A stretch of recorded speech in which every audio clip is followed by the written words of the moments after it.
since the announcement of the suspension of the EU membership talks by the Georgian government, there have been violent clashes obviously between protesters and the police there. What is the US's message for the Georgian government? Well, we condemn all of the violence against protesters, students, opposition leaders. A number of journalists have been targeted in the last few days as well. This needs to stop, and those who are engaged in this sort of violence need to be held accountable. We also call on the release of those who have been unjustly detained simply for exercising their fundamental freedoms. This obviously is a shocking moment. For a long time, Georgia was a leader in the region as a democracy, as a country that was happily pursuing, enthusiastically pursuing a Euro-Atlantic future.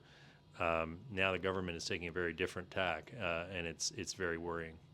The government, of course, has won the recent election. That legitimacy of that election has been called into question. What evidence does the US have to believe that this election wasn't free and fair? Joe Biden, the president of the US, called it deeply worrying.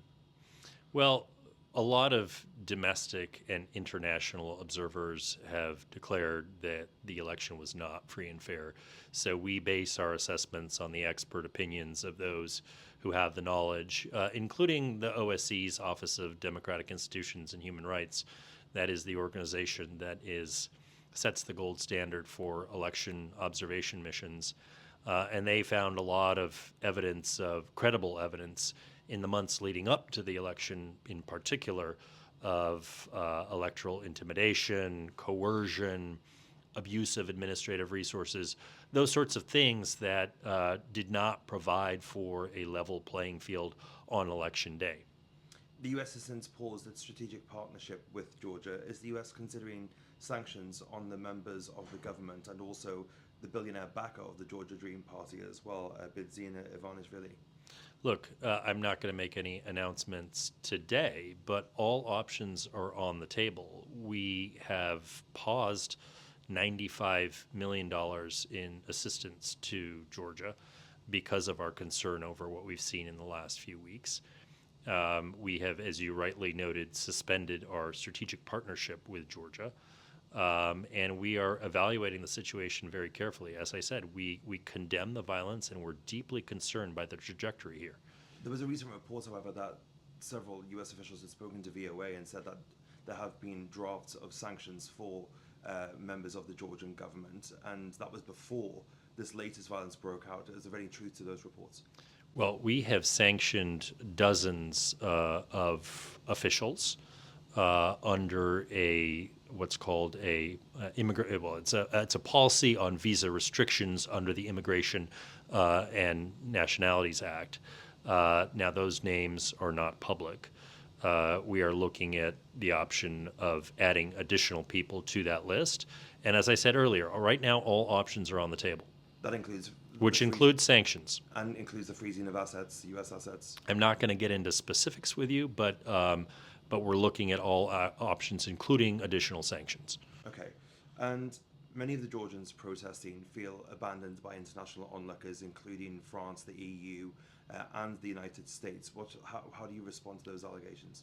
Well, look, we stand in solidarity with the Georgian people. The United States has had a strong partnership with Georgia for many, many decades since it declared independence from the Soviet Union. We have worked very hard with successive Georgian governments to help them build a territorial defense capability, to stand up with them. I personally have participated in sessions of the Geneva International Discussions on Georgia, where we have defended their sovereignty and their territorial integrity against the assaults from Russia and Russian occupation of nearly 20% of their territory. So we have stood with Georgia for many, many years and strongly supported their Euro-Atlantic aspirations as articulated by the government. In fact, as articulated by Georgian Dream in its electoral campaign just very recently in the last month.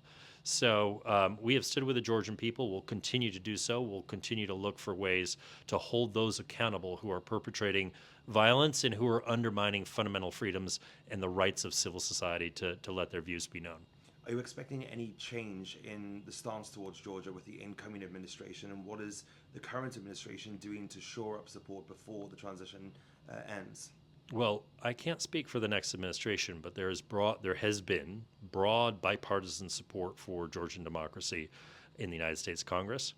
The U.S. Helsinki Commission, which is a bipartisan, bicameral commission that looks at oversight over the OSCE, has issued a statement condemning what we have seen recently on the streets of Tbilisi and in other cities across Georgia, and very much standing up for the rights of the Georgian people to express themselves.